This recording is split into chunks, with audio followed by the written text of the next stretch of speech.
Yeah, it is a Wednesday. It is another edition of Mr. Relevant. I'm Alex Strouf with you live from the Everlight Solar Studio, downtown Madison. Hunter Vaughn with us, as always, running the show. A fun one today. Maybe not so fun. Like we're gonna go all over the place emotionally as Wisconsin sports fans today on Mr. Relevant. We're gonna talk bads. We're gonna talk goods. We're gonna bring Ryan Wollersheim in to talk about Packers depression and all the in betweens. So we'll do that in about 10 minutes with our buddy Ryan Wollersheim, the producer of Rutledge and Hamilton, and then we'll talk about what I learned a little bit later in the show, as we always wrap up the show on that. I've gotten a lot of before we jump in. I've gotten a couple texts though on the tortilla chip debate we had on Monday, Hunter, with Alex Strouf. So I posted a clip of that conversation on TikTok. The young crowd, right? For the youths. For the youths. And I got a response. I believe the account was Notes from Mom. So it's an older woman on TikTok. And she had replied to me that what is going on behind me? That she does it. I am ADHD up the wazoo. People walking around, and we've got a big window that you can't see at the Everlight Solar Studio. That it's out to our bullpen, so people walking past and staring in. I never get used to that, even though my back is kind of to them. Anyway, so I got a comment from Notes from Mom, and I don't know how old she is, but she's a mother, and she said that she does not remember tortilla chips as a child. Like it was something she discovered in her 20s. So. It's true that tortilla chips really didn't become very popular until the 70s outside of the state of California in the United States. So anyway, I really could derail things and start talking about a conspiracy theory that I have. What do you have? So there's a thought that we actually jumped into a alternate timeline at some point, and then this is just more evidence of it, that the original timeline we were in always had tortilla chips.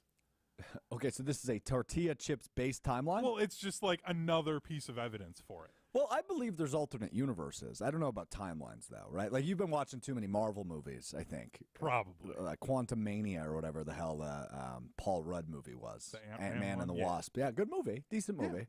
Yeah. I like Paul Rudd. Anyway, all right, let's dive in. Note one today in Strouf's notes are bad teams. So, over the course of the last couple of weeks, we've tried to decipher, as we're nearing the midway point in the trade deadline in the NFL, what's a good team, what's a bad team? We know our good teams are Miami, Buffalo, Baltimore, Jacksonville's probably in there, Kansas City, of course, Philadelphia, of course. I think San Francisco, despite 2 losses in a row, is still in there. Detroit is definitely in there. I think that's probably your list of good teams right now in the NFL.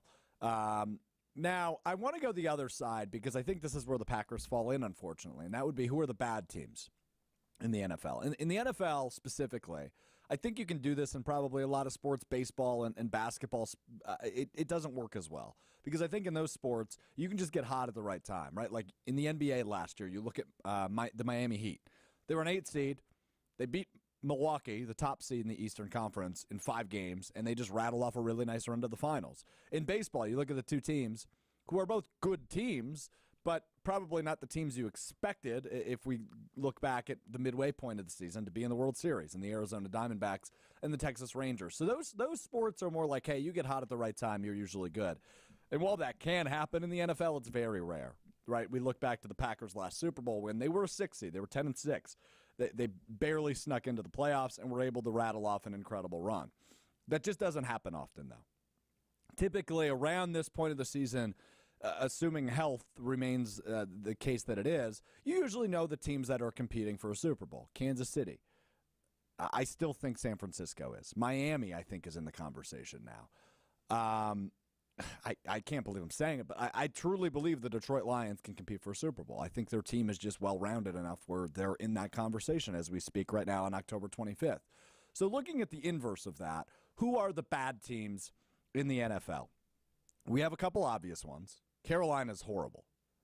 Bryce Young, probably not their guy, but they're going to give him chances. He's a talented dude. But Carolina, 0-6, only team without a win in the NFL. They're a bad team. Arizona, I like the Josh Dobbs story. They're a bad team. I think when you look elsewhere in the NFC, you've got 3 teams left. One of them is the New York Giants, who I think stink. The other 2 are in the NFC North. I think the Packers and the Bears are both bad teams. That doesn't mean it can't change. Right? Like, I think the Packers can probably, and maybe even the Giants too, can probably get back to that middle ground area where they're wavering between kind of good and meh and bad, and it's going to be roller coastery and rocky just because you don't know if you have that guy at quarterback. I look at the NFC South outside of Carolina, Saints, Bucks, Falcons. Like, I think you could probably make a case all three of those teams aren't very good. I just don't think you can make a good case that they're bad. Atlanta 4-3 leading that division, which I didn't realize until looking at the standings earlier today. In the AFC, I think there's only a couple of bad teams. I think Denver is one of them. The Packers lost to them. I think the Raiders are teetering on it, but they are 3-4. You win ball games, it's hard to call you a bad team. They're 3-4. They're only a game under 500, so I won't call the Raiders bad, believe it or not. Although leading up to that matchup a couple weeks ago between them and the Packers, I was calling them a bad team. I think they are more in the middle area now. So I think Denver is a bad team in the AFC. I think New England's a bad team in the AFC. We'll talk to Ryan Wollersheim about it, but I am very opinionated when it comes to their quarterback, Mac Jones. I got in a really big argument yesterday off the air with the host of Rutledge and Hamilton, Jim Rutledge. I think Mac Jones might be the worst quarterback in the NFL right now. I'm pretty firm on that belief. Like, there's other options, and Hunter, I'm more than willing to hear your case for other options. But I think Mac Jones is the worst quarterback in the NFL. I think he is really bad, and he beat the Bills this weekend, right? So obviously this might be a little bit hot takey coming off a big win for New England, but I think they're a bad team. I think Mac Jones is one of, if not the worst quarterback in the NFL. So that's my take on that. Hunter, any thoughts on my opinion there? What about Daniel Jones? He's bad too. But I think Daniel Jones has more of a leash right now than Mac Jones does. Mac Jones 2 years ago had a really nice rookie year. I think it was 2 years ago. Last year, he lost the locker room. There was reports all over the place about that. And this year, he's just kind of stunk. He's put them in bad positions. I heard a debate earlier this week, which is what originated this Mac Jones take, that the Packers would take Mac Jones over Jordan Love, and I just don't think that's true, right? I look at Jordan Love's statistics this year. They're better than Mac Jones. He's played one less game. I think Mac Jones is just a bad decision maker. He doesn't have a lot to help him in New England, but neither does Jordan Love in Green Bay. And I know we spent a lot of the offseason hyping up Romeo Doubs and Christian Watson and Luke Musgrave, but they're young, man. They're just too young. So can Jordan Love get better? I hope so. I certainly hope so. And we'll talk about Jordan Love more in a minute, but we'll see. All right, so those are my bad teams right now. Just to recap, New England, Denver in the AFC. That's all I'm ready to call bad. Tennessee's probably there too, but I'm not ready to call them bad because I think Derrick Henry, Ryan Tannehill, you have experience. But they are on a fire sale, getting rid of Kevin Byard, sending him their all-pro safety to Philadelphia. So you could probably make a case for Tennessee too, but I won't just yet. New York Giants, Green Bay Packers, Chicago Bears, Carolina Panthers, Arizona Cardinals. Those are my bad teams in the NFL. 7 of them right now when it comes to bad teams. I think I have about 7 in the good team category, which means we've got like 18 middling teams, which sounds about right 7 weeks through the NFL season. One of those middling teams, who you noticed I did not call bad, is the Minnesota Vikings. I made the joke Monday as we came into the office, all of us Packers fans depressed from that bad loss to Denver on Sunday. Ahead of that Monday Night Football matchup between San Francisco and Minnesota, I made the joke to you, Hunter, of all people. I said, yeah, Minnesota's going to find a way to win this game tonight, and they're going to find a way to figure out they're actually not horrible 1 week before they play the Packers. And guess what happened on Monday night? Just that. I thought you were high. I really did. Yeah, and I wasn't. And I was right, which I didn't want to be, but unfortunately I was. And number one, Jordan Addison, the rookie wide receiver for Minnesota. Wow, is he good. I mean, Minnesota's got something going on at that wide receiver position between him and when Jefferson comes back off IR, which he will miss this Sunday's game, which is disappointing, but Jair might too, so that's always the matchup I look for. Jordan Addison's good. And Kirk Cousins, he's pretty good. In Minnesota, like it's such a tough situation at quarterback, and we've talked about this 100 times this year here on Mr. Relevant, because the Packers are in one of those situations where is he the guy, is he not the guy, quarterback situation. Minnesota wants to hit the jackpot, but they've got a good quarterback, good enough quarterback. I don't want to sit here and act like Kirk Cousins is top 5 in the league because he's not, but he's good enough. And so he's a fascinating study, and they're probably going to move off of him after this year unless he just continues like he did Monday night to perform out of his mind. So the Vikings are a middle of the pack team. Before the Vikings won on Monday night, the Packers were favored on Sunday, 1.5-point favorites against the Vikings at Lambeau Field on Sunday at noon. That is no longer the case, as one can expect. Although I'm not seeing a line currently. I thought it moved. I'll double check on that in a moment. But it had to have moved. Because Minnesota, not horrible. ESPN's matchup predictor has them with a 58% chance to win this game. Minnesota doesn't suck. Green Bay might suck. That's my pregame analysis. We'll get into it more on Friday leading into that matchup. But I think Minnesota's got to win this game. I think they're getting hot at the right time. They're figuring out they don't stink. They beat one of the best teams in football on Monday night. Now, San Francisco might be in a little bit of a slump. And fair enough, good team. That happens to good teams. But Minnesota, I just think, is built better than Green Bay is right now. So that's where I'm at on that. Were you able to find the line? Did you look for it at all? Yeah, Vegas has it as a pick'em right now. So that's why it doesn't show up all the time. Which is weird to me. Because if I'm betting this game, which I won't, I'd take Minnesota. But I think there's enough intrigue with the game that I just feel like, because Vegas, I think the thing people forget is that these casinos are a business. Yeah. So they're making a business decision, and I think they just don't want to have like a bunch of money going one way or the other. No, so that's it's fair. Easier to just do a pick 'em. That's fair. I have a hard time believing Green Bay wins. And maybe I'll change my opinion by Friday. Maybe I'll hear something or see something, and I have opinions. That doesn't mean they can't be swayed. Because if you've listened to the show since we started it at the beginning of the football season, the last 6 or 7 weeks, my tune has dramatically changed on Jordan Love. And I do struggle with Jordan Love. Because I feel like he can be a good quarterback. I think he can be. I just haven't seen it the last 4 weeks. And it doesn't all fall on him. Right, there were situations in that Denver game where receivers are running the wrong routes, or he's just putting the ball in the wrong place, or making the wrong read, or the play calling is too conservative. So with Jordan Love, the jury is definitely still out, but I'm distancing myself a little bit. I'm trying not to let him get my hopes down too much at this point. But not scoring points in the first half is a huge red flag, and that falls on him and Matt LaFleur as the play caller. You need to score points in the first half. The Packers haven't scored a touchdown in the first half since September 17th against Atlanta. That's really concerning on October 25th, and by the next time they play, October 29th. You can't go a month and a half without scoring a touchdown in the first half. You just can't do that. So if they can figure out hot starts, which used to not be Matt LaFleur's issue, by the way, when he had Aaron Rodgers. They were a hot start team. And then they couldn't figure it out in the second half. And we always crushed them for his halftime adjustments. That's no longer the case. It's the complete inverse now, where they can't score points in the first half. They figure something out at halftime. They come out in the second half. They're the best team in the third quarter in the NFL, and when it comes to points per game. So, yeah, I have issues with Jordan Love and Matt LaFleur when it comes to the first half. So when it comes to Love, jury's still out. I need to see something from him on Sunday. And I've been saying that for several weeks, and I haven't, which makes me feel more like, maybe he isn't the guy. So, yeah, I have a lot of thoughts and concerns on Jordan Love at this point. So that's that. All right, let's go high on the roller coaster now. The Milwaukee Bucks season tips off tomorrow against the Philadelphia 76ers in Milwaukee as they play host to the Sixers. This is going to be a fun year. And I'm curious and if you're listening to the podcast, feel free to chime in and tweet me at Alex_Strouf.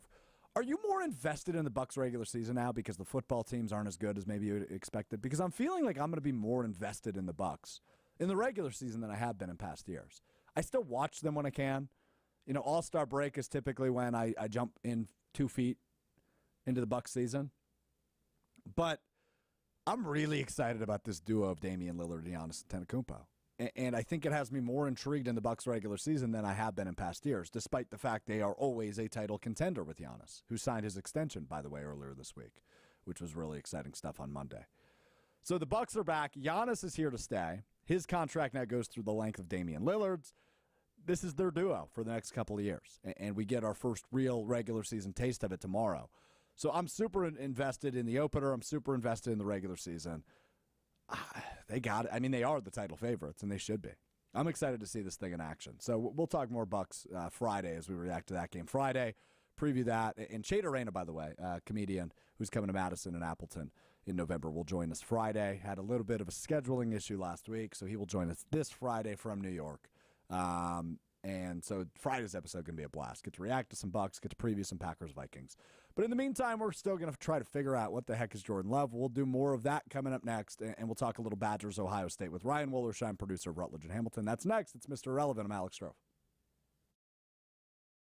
Our buddy Ryan Wollersheim going to join us next, but first got to tell you about our friends at Door County Distillery, locally produced, handcrafted, and award-winning spirits made locally in Door County. They just hooked up somebody with a free 2-night stay at Stone Harbor Resort, $1,500 worth of gift cards, and tours, including of their place at Door County Distillery. It's a great location. If you're heading up to Door County, make sure you check them out, or you can get Door County Distillery right here in the Madison area, wherever you get your spirits. They've got that great vodka, great gin. I love their cherry brandy, personally, for cherry brandy old fashions. Also award-winning bourbon. I mean, you can't go wrong with Door County Distillery. Like I said, locally produced, handcrafted, award-winning spirits. You can learn more about them and check out all their unique cocktail recipes on their website, doorcountydistillery.com. That's doorcountydistillery.com. Ryan Wollersheim going to join us next.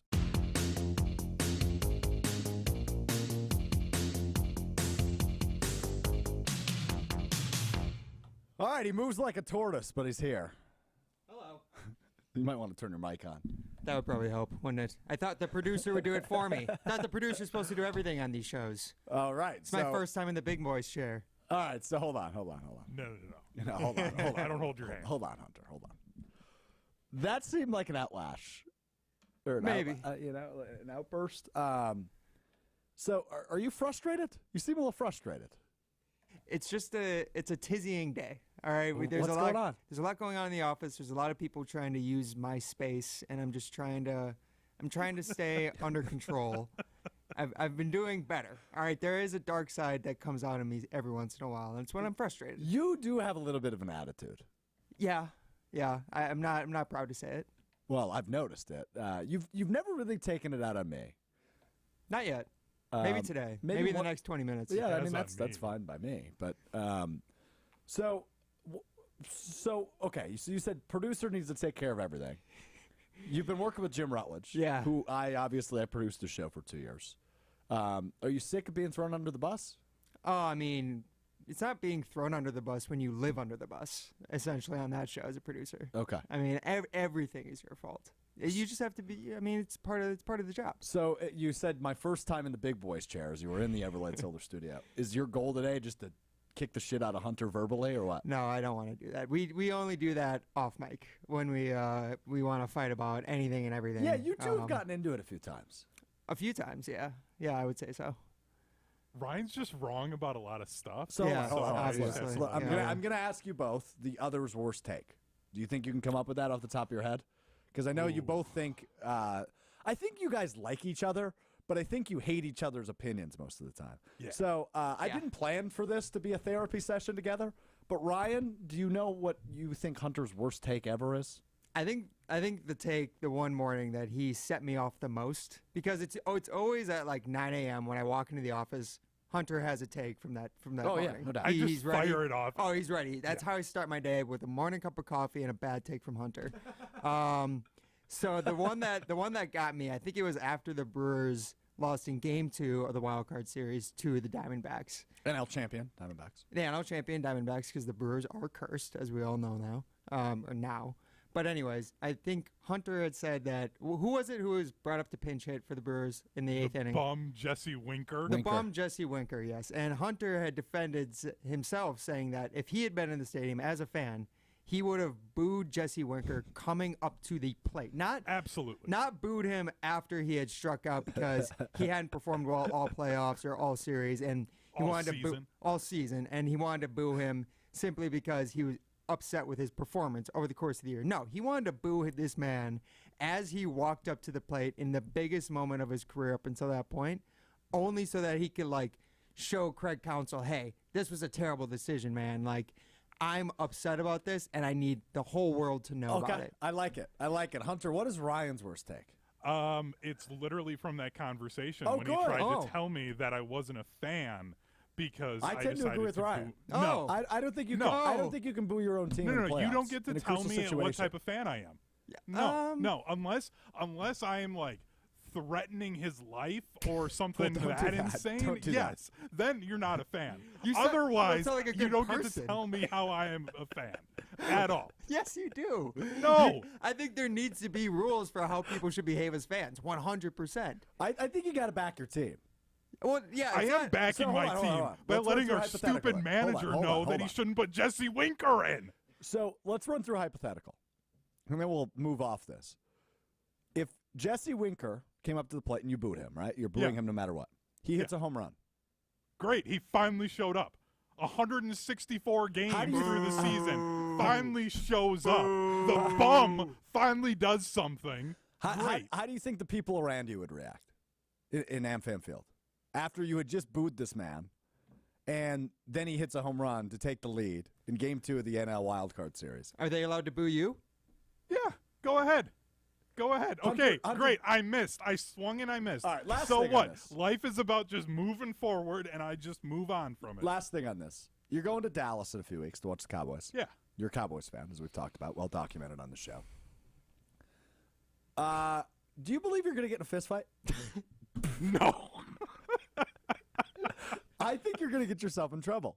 No. Because sometimes your mouth gets you in trouble. And it has on the show before with your wife. Yes. My wife is going to be there with me. The second I talk to anybody at a game about anything, she's like, stop talking to them. Because, like, honestly, my takes are terrible sometimes for The Office. If we're gonna just, I'm gonna play Self-awareness. into this hypothetical situation. Yeah, sure. If my takes are terrible for The Office, I've heard even worse takes while I've been in AmFam Field or Pfizer Forum or Camp Randall, and I'm just like, no, that's not at all how this works, and I have to like educate people. Oh, he's going to get in a fist fight. He's going to get in a fist fight. Wait, so can we have the context of who is it the Cowboys are playing in this game? The Eagles. Oh, you're getting thrown down a flight of stairs. you're You're getting in a going to fist be fight. flying over the edge of the stadium. And that's also why I'm just not going to say anything. Good move. I don't believe you. Like, if I complain about anything, I'm going to be complaining about how terrible the Cowboys are because they're not going to show up. in Yeah, that I don't game. believe you. All right. Well, that is fantastic. Thank you for that, Hunter. That was good. All right. You're welcome. Ryan. Yes. I don't know how to transition. I'm just picturing Hunter just being assaulted by 4 Eagles fans. And I like could the take 'em. third level of Jerry World, and him just fighting them off, and this just being on Dove Kleiman's Twitter in the next 3 weeks, being gonna like be- another horrific fan fight at an NFL game. This needs to stop. Yeah, And it's just Hunter's face like slow motion stopped. I'd be like I Captain love that. America in the elevator. I Yes. could take him. Dove Kleiman, not a real person? That's a great question. He is like the state of Delaware. I don't know if either are real. I mean, as far as you can tell me, you can convince me that neither exist, but I can't prove that they don't, which is why it's so hard. You don't believe the state of Delaware exists? I mean, who have you ever met from the state of Delaware? Joe Flacco. No, you met. I'm not saying that you know of. I mean, we can name off people who are quote unquote from Delaware. I've never met anybody Precisely. from Delaware. Yes. Have you ever been to Delaware? I've never been to Delaware. All right, so that's my point, is that you can't be out in everyday life and ever prove, like, there's no scientific way to show me that Delaware exists. Like, I could say all of it is manufactured and you cannot disprove me. So I don't believe that trains play as big of a role, and I'm not talking like New York. You hop on the train. I'm not talking about those. I'm talking about the ones that like on East Wash. I often get stuck behind a train. Yeah. What is on those trains? Like, I don't know, like freight. Yeah, what's in freight? What's in freight? Why are you asking me? Because I don't believe it's anything. I believe it is one of the illusions of the world. Trains don't actually do anything. That's not true. No, I mean, there are still I mean, I've ridden a train in the city of Chicago to my grandfather's place out But like train on a train track, or are we talking like a train on a train track? Yeah. So you can ride those? Yeah, I mean, you just like buy a ticket for like $3. Yeah, Hunter's face says it all right now. He's just looking at you might like, what be do you the mean? dumbest person in the world. No, yes, I became a piece of freight for like 45 minutes. Good for you. And I went from downtown Chicago to my grandfather's But place, those 45 things move minutes so out. slow.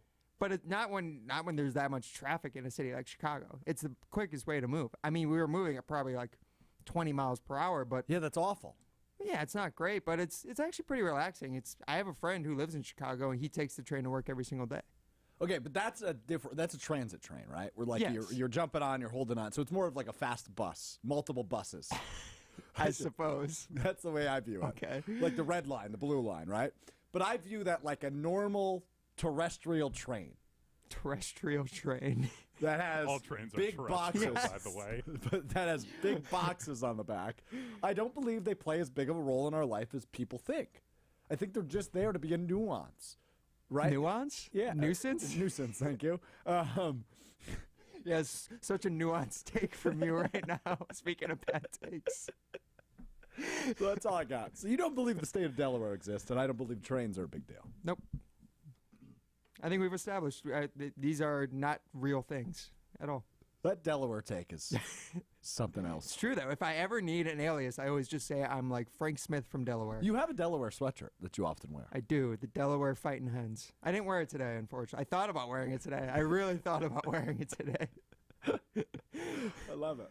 I love it. All right. Where are we at on Jordan Love?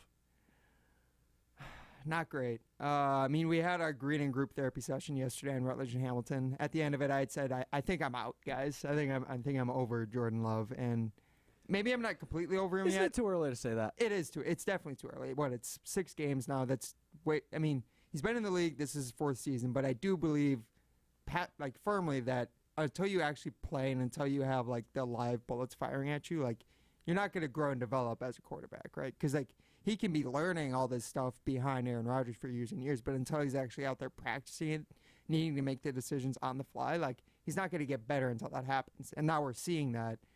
My only issue now is that obviously I think the offense around him, he does not have the weapons he needs to succeed right now. I think there's way too many rookies making way too many mistakes every play, and he doesn't have the security blanket of a really good offensive line that the Packers usually have. True. But my only issue off that is that, okay, if he's not performing well in structure, in the system, then you would hope that out of structure he performs really well, or that he can make some wow plays. They were talking on Worley and Touch this morning about some of the brilliant plays that Jordan Love has made, but when you think about it, it doesn't feel like he's making those brilliant out of structure plays that you would think a first-round pick would be making, right? Like, he has some physical talent, I do think, but he's a decent runner. He's not, Lamar Jackson. He's not even close to Justin Fields, guys like this. So I just wonder, like, what is it that out of structure he can ever hang his hat on to, like, say, when everything breaks down and I need to go make a play, what is he going to do? And right now I haven't seen that so far. No, I agree. And I think you and I are both spoiled, right? We're like the same age. We grew up with Rodgers, grew up with Favre. Both of those guys were amazing improvisers. Yeah. Right? Like when blank hit the fan, those guys could figure it out. Specifically Rodgers. I mean, that's what his bread and butter was, improvising and making stuff happen on the fly. Whereas Love, and to your point on live bullets, is it a reps thing where if we get 12 games into the season, is that something he can get better at? And, I look at that last play from Sunday against Denver when he threw the interception, and you understand what he's looking for, but he's looking for Samori Toure, who isn't the fastest guy in the world. He had space, but then Love underthrew him by probably 15 yards if you're even giving a chance at making that play. And he's throwing off the back foot, and he's trying to throw the ball like 70 yards downfield. So on plays like that, where you're throwing deep downfield, you're getting intercepted, you're not making the greatest read in the world in order to give yourself a chance to win that game. It just you're right. Like, it makes you think, I don't know if he's got it. Yeah. And I know it's a basic thing to say, but you want your quarterback to have it. Yeah, I mean, like I'm not a big Brock Purdy believer, and now everyone's comparing Jordan Love to like how well is Brock Purdy performing versus how well is Jordan Love performing. Yeah, I hate that. We saw Brock Purdy how he performed without all of his weapons around him. Like he looked like the guy he looked like at Iowa State for a ton of years, which is why I was never bought in on him. But at the same time, like Brock Purdy does have those like plays where you're like out of structure, like he makes something happen, and then he's good enough in structure to like not mess up, which is really all I would want to see out of Jordan Love right now. But I feel like we're not even there with him, which is what concerns me the most 6 games in. I think, like you said, you would hope that more live bullets over time, like by game 12, maybe it's changed. But yeah, as of right now, like that throw you mentioned at the end of the Broncos game, like that's the perfect example where maybe he's looking for like a PI downfield. But even then, if that's like what you're looking for, if that's like what you're gonna try and like get in like the most needed moment, like even that just I don't feel good about it. You know what I mean? I'm like with you. it's not a good headspace right now for any Packers fans. No, it's not. So let me ask you this, because obviously there's a big one at Camp Randall up the street on Saturday. Are you more confident in the Packers winning on Sunday than you are the Badgers winning on Saturday? This Sunday? Yeah. So it's Vikings, Packers, Ohio State, Wisconsin. You're more confident in the Packers? The Packers being able to beat the Vikings. I know Jordan Addison had an all-time game against awesome. The 49ers on Monday Night Football, but I think without Justin Jefferson for the Vikings, like they have like good players, but I feel like they're a flawed team as well. Whereas like I think they're less flawed than the Packers. Yes, that's probably true. But I think that the overwhelming level of talent that Ohio State has compared to what Wisconsin has right now. I was just talking about it in our bullpen with Alex G, one of our other producers. He mentioned that like Braylon Allen, like he would probably like start over Ohio State's running back, and I'm like, well, the guy who they would usually have, Travion Henderson, has been out for about 4 weeks now, and he's at his best.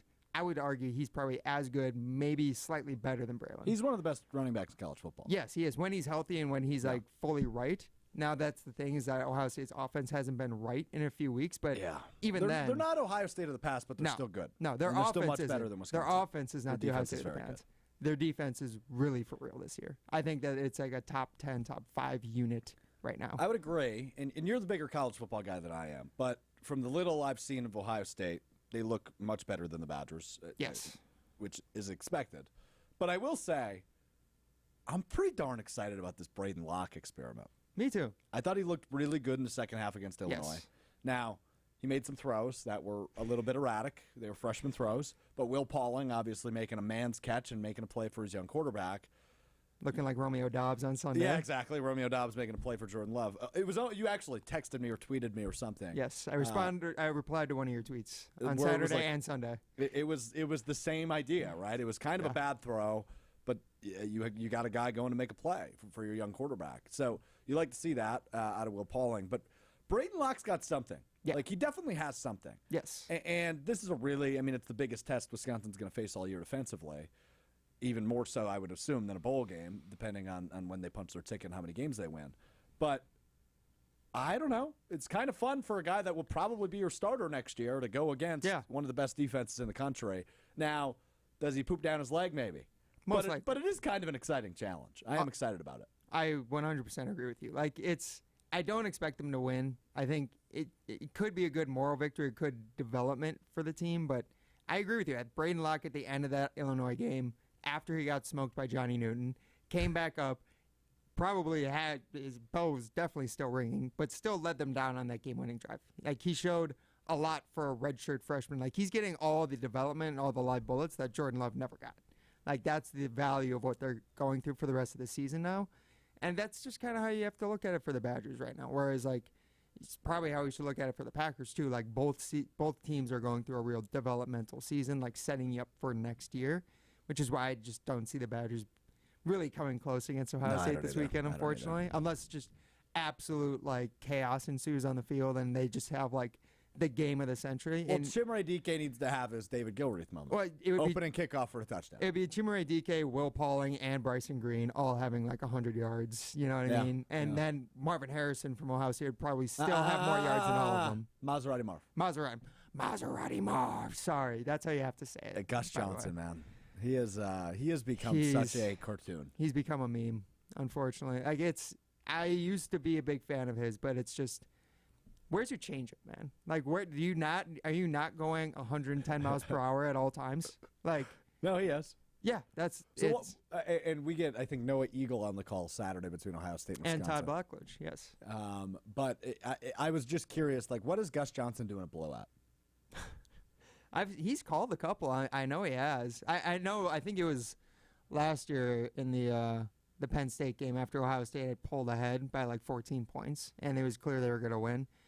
Once Ohio State just started making good plays, like towards the end of the fourth quarter, he stopped even speaking in full sentences. He would just be, the world famous Ohio State, Marvin Harrison. Like it's no longer, it's like syllables and like phrases. This just becomes the entire call. I love it. All right, next time we do this, let's go to Delaware.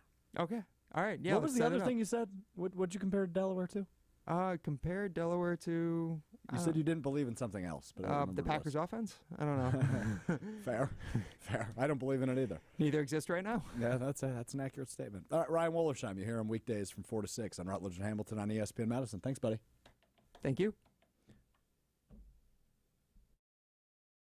I don't know if I can call it a big one on Sunday up in Green Bay, but it is a divisional game nonetheless as Minnesota comes to town. And we're getting you ready on Green Bay Game Day on 620 WTMJ and ESPN Wisconsin. From the shadow of Lambeau Field, join me, Tori Lowe, Kyle Wallace, Jason Wilde. We'll all be a part of the fun just outside Lambeau Field on Sunday from 9 to noon on those stations, 620 WTMJ, 100.5 ESPN Madison, and 94.5 ESPN Milwaukee. Getting you ready for kickoff. Will be a blast. Maybe it won't be. I think it will be. I'm just a little sad, as you just heard more about on Jordan Love and the trajectory of this team. But nonetheless, we'll talk about it all for 3 hours from 9 to noon on those stations. Sunday morning, it's Green Bay Game Day on ESPN Wisconsin and WTMJ.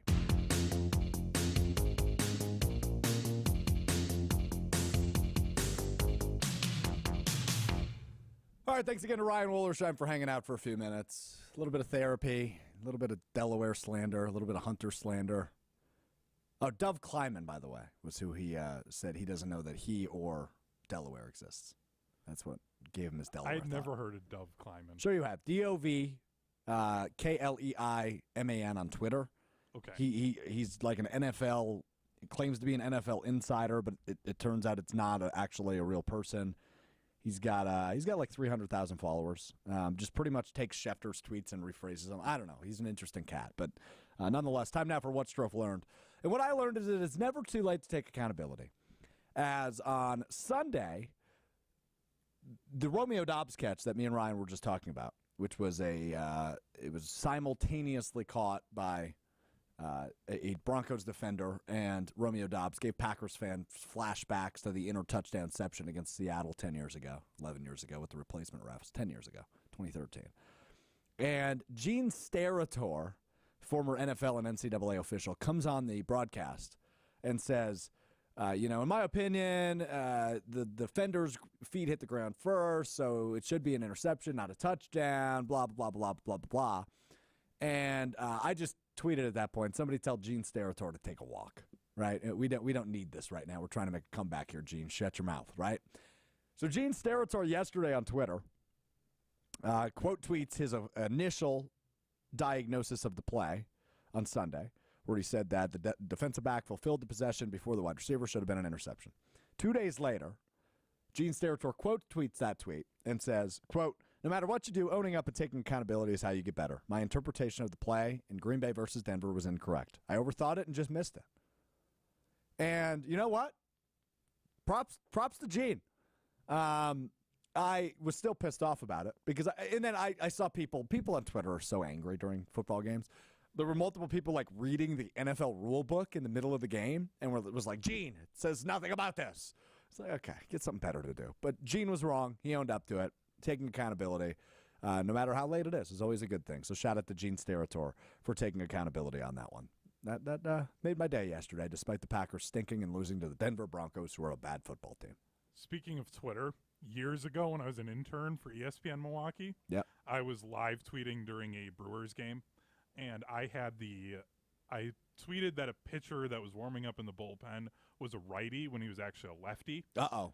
And got just torn apart by Atlanta Braves Twitter for some reason. How long ago was this? This would have been 2018. So the year that they Okay, were about making 5 years that, ago? Yeah. The year that they were making that run. I just deleted the tweet, and I never owned up to my mistake. And So this is it. yeah, so No, I'm owning up to it now. I just said it's never too late Yeah, to take accountability. 5 years, exactly. 5 years removed, 5+ years removed, actually. Yep. I screwed up.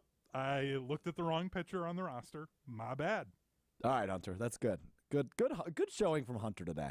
I legitimately believe he will get in a fight in Dallas. I think you need to call into the show the Wednesday after.